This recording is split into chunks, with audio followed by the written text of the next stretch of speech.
اس بیوی کی مجلس میں فرش عبادہ پہ آ کے بیٹھے ہیں ہم، جس کی پوری زندگی، چھوٹی سی زندگی مگر مظلومیت میں ڈوبی ہوئی زندگی ہے، کم سنی کے عالم میں ماں سے محرومی، اس کے بعد بابا تبلیغ کے مرحلوں سے گزر کے جب شام کو گھر آتے ہیں تو پورا بدن زخمی، جگہ جگہ سے زخم اور ان سے خون بہہ رہا ہے، سختیاں بڑھتی رہیں۔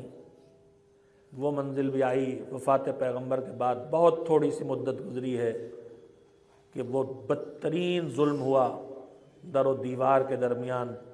اسی مظلومیت کے عالم میں علی کا حق دلانے کے لیے زخمی پہلو لے کے رات کی تاریکی میں دروازے دروازے جانا اور فریاد کرنا کہ تم نے اتنی جلدی میرے بابا کی ساری باتوں کو بھلا دیا، اور نبی کی بیٹی جسے نبی اتنا احترام دیتے تھے اس کے ساتھ یہ بدسلوکی کہ فاطمہ دروازے پہ کھڑے ہو کے کہہ رہی ہیں علی کا ساتھ دو، علی کا حق انہیں واپس دلاؤ، اور کوئی ایک نہیں ہے جو فاطمہ کی بات سنے۔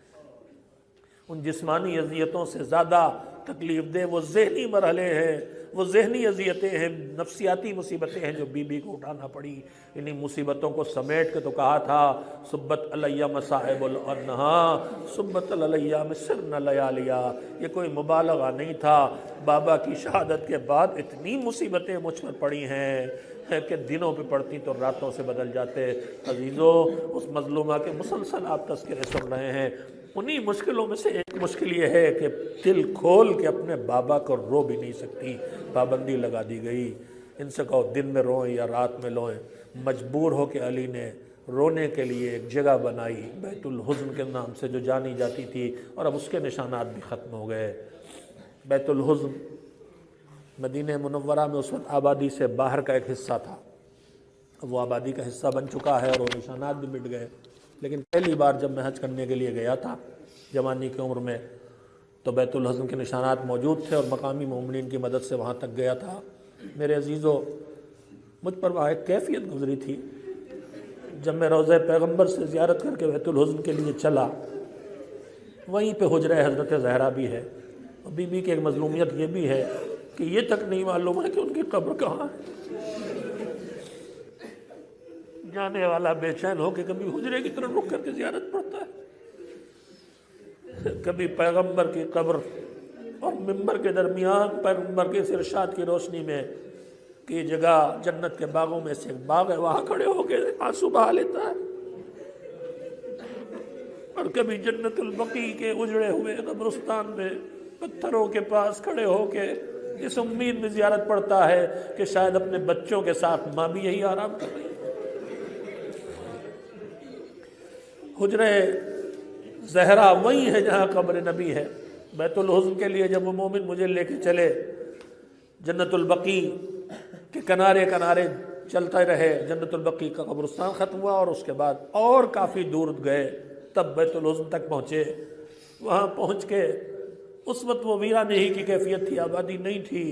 عزیزو، دل پہ جب کیفیت گزری، اتنی دور چل کے آیا تھا، نہ اتنی شدید گرمی تھی، نہ میں زخمی تھا، نہ مجھے چلنے میں کوئی تکلیف تھی، لیکن میں تھک گیا تھا۔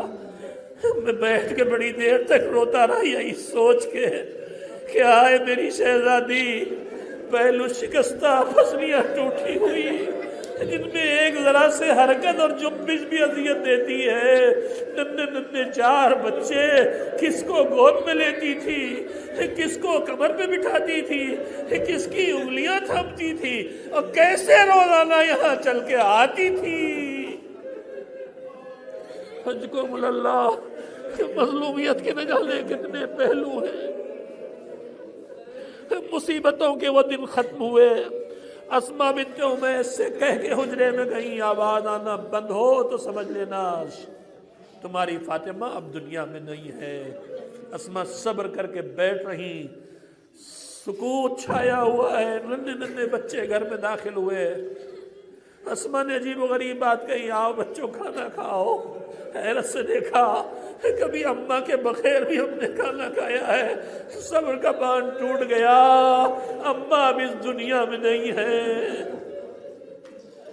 دوڑ کے مسجد میں گئے، بابا اماں دنیا سے رخصت ہو گئی۔ غش کھا کے علی گر پڑے۔ میں نے کسی اور مرحلے میں نہیں دیکھا کہ علی اس طرح سے غش کھا کے گرے ہوں۔ بی بی نے وصیتیں کی تھی، رات کی تنہا تاریکی میں میت اٹھے، کسی کو پتہ نہ چلے، جنہوں نے اذیت پہنچائی ہے کوئی میرے جنازے میں نہ پہنچے۔ رات کے سناٹے میں غسل دیا جا رہا ہے، علی خود اپنے ہاتھوں سے غسل دے رہے ہیں۔ وقت آ گیا، کفن پہنا کے لٹایا۔ آؤ بچوں، اپنی ماں سے آخری بار رخصت ہو جاؤ۔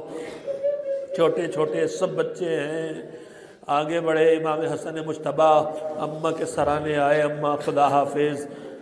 بچیاں بھی زینب ام کلثوم میں آگے بڑھی، ننھی ننھی بچیاں، اماں خدا حافظ۔ مگر حسین گوشے میں کھڑے ہوئے ہیں۔ علی نے آواز دی، بیٹا اب تم بھی اپنی ماں کو آخری بار سلام کر کے رخصت کرو۔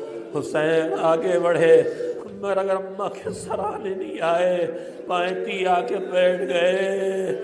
قدم پیروں سے کفن ہٹایا، آنکھوں کو تلووں پہ ملنا شروع کیا۔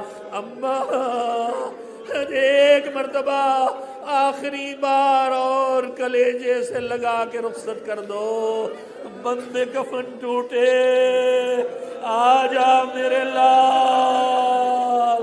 حسین اماں کے سینے سے لگے۔